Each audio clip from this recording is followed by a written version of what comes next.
Share করব পরোটা।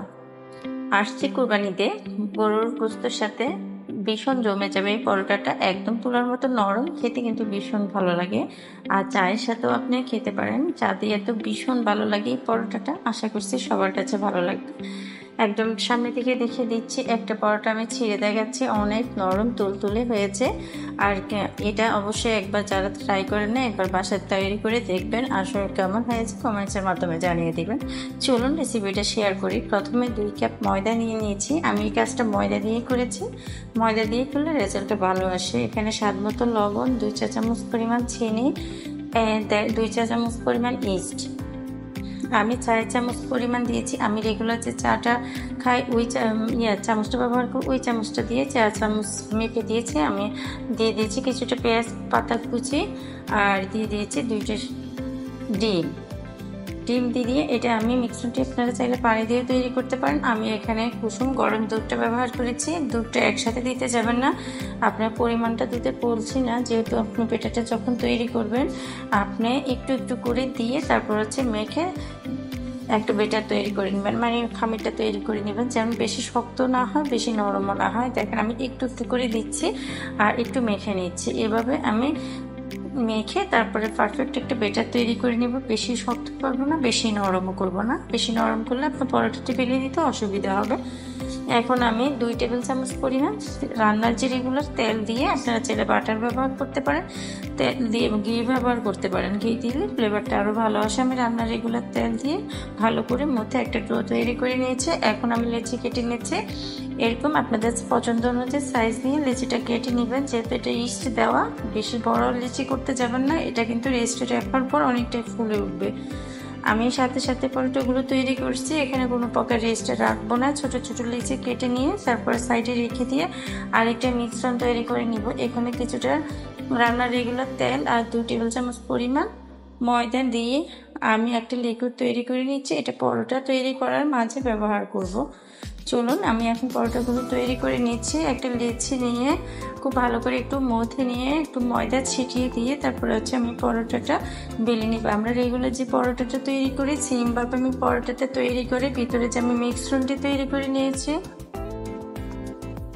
এখন যে আমি মিশ্রণটি তৈরি করে নিয়েছি ওখান থেকে একটু মিশ্রণ দিয়ে একটু উপরে হাত দিয়ে মেখে তারপর একটা সাইড কেটে নিয়ে, এখানে আর কোনো প্রকার ময়দা ছিটিয়ে দিতে হবে না, যেহেতু ময়দা মিশ্রণটা তৈরি করা।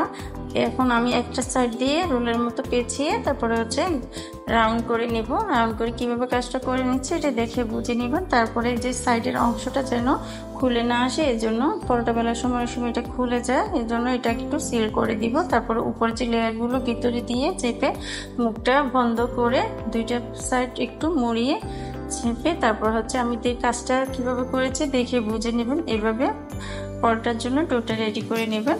এখন আমি পরোটাটা সাথে সাথে বেলে তারপরে একটা ঢাকি দিয়ে ডেকে পরোটাগুলো রেস্টে রেখে দিব প্রায় 15 মিনিটের মতো। তারপর অনেকটাই ফুলে উঠবে, যেহেতু এটা ইস্ট দিয়ে তৈরি করা। পরোটাটা এভাবে রেখে দিলে একটু ফুলে উঠে। এখন বেশি মোটাও করি না, বেশি পাতলাও করি না, একটা নির্দিষ্ট মাপে আমি তৈরি করে নিচ্ছি। আপনাদের পছন্দ অনুযায়ী বড় ছোট তৈরি করে নিতে পারেন, কিন্তু বেশি মোটাও করবে না। এটা যেহেতু রেস্টে রেখে দিলে অনেকটাই ফুলে উঠবে। দেখুন পরোটাটা আমার প্রায় অনেকটাই ফুলে উঠেছে। এখন আমি তাওয়াতে কিছুটা তেল দিয়ে তেলটা ব্রাশ করে দিয়ে তারপরে একটা পরোটা দিয়ে দেখে আমি একদম সামনে থেকে দেখে দিচ্ছি পরোটাটা অনেকটাই ফুলে উঠতেছে। যখন এরকম পরোটাটা ফুলে উঠতে শুরু করেছে তখন আমি উল্টিয়ে আরও কিছুটা তেল দিয়ে তারপরে উল্টিয়ে পাল্টিয়ে আমি ব্রাউন কালার করে গোল্ডেন ব্রাউন করে ভেজে নিব। বেশি কড়া করে ভাজবেন না, এটা বেশি বড় করে ভাজলে এটা শক্ত হয়ে যাবে। এরকম উল্টিয়ে পাল্টিয়ে যখন ফুলে আসবে তখন অনেকটাই ফুলতে শুরু করেছে। এইভাবে আমি লাল লাল করে প্রত্যেকটা পরোটা আমি ভেজে নিয়েছি। এই পরোটা একটু ফুলো তৈরি করে আপনি বিকাল পর্যন্ত রেখে দিলে অনেকটাই সফট থাকবে, একদম কোনো প্রকার শক্ত হবে না। যা চায়ের সাথে কিংবা গরুর মাংসের সাথে অসম্ভব মজা হয় খেতে। যারা এখনো এই পরোটাটা তৈরি করেন একবার তৈরি করবেন, আসছে করবেন অবশ্যই এই পরোটাটা আপনি রেসিপিতে রাখতে পারেন। এভাবে উল্টি পাল্টি প্রত্যেকটা পরোটা আমি সুন্দর কালার করে ভেজে নিচ্ছি। দেখেন এভাবে সবগুলো পরোটা আমার ভাজা হয়ে গেছে। এরকম পরোটাগুলো তৈরি করে আপনি বিকাল পর্যন্ত রেখে দিলেও শক্ত হবে না। আর এই পরোটাগুলো আপনি বিকেলে চায়ের সাথেও দিতে পারেন, আর বাচ্চারাও পছন্দ করবে, বাচ্চাদের টিফিনে পরিবেশন করতে পারেন। অসম্ভব মজা হয় খেতে। সবগুলো পরোটা আমার ভাজা হয়ে গেছে। আমি দেখিয়ে দিচ্ছি একটা পরোটা ছিঁড়ে। অসম্ভব মজা হয়েছে, একদম তুলোর মতো নরম হয়েছে।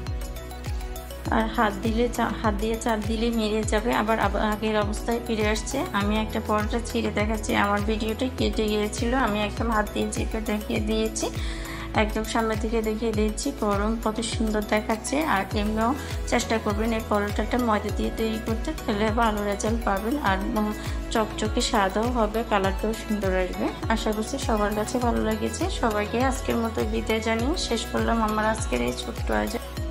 আল্লাহ হাফেজ।